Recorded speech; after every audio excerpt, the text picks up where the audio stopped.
When I started grieving Charlie Kirk, when I found about what happened to him, I actually had a coworker, and he was saying that he was happy that he was finally shut up. And he was saying he was happy he was dead. And it broke my heart.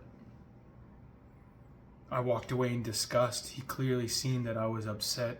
I was unhappy. And for the next couple days at work, I ignored this person. I didn't want to speak to him. I didn't want to see him. For I was in pain. And I could tell he wanted to speak to me.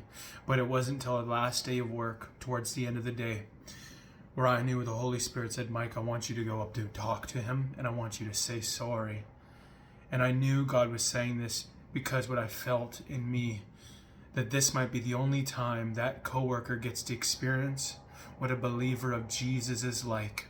And so when I had the opportunity, I went up to him and I said, hey, the things you said, they hurt, but I am sorry for the way I've been treating you the last couple of days, and that wasn't right.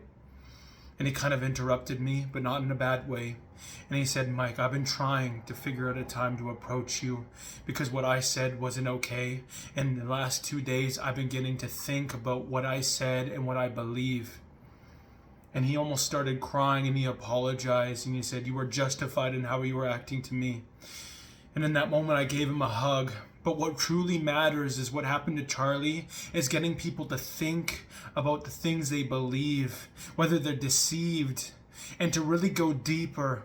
And what happened with my coworker, I believe is happening around the world, where people that hated him are starting to think and realize and think for themselves and stop being a slave to what's being put in front of them.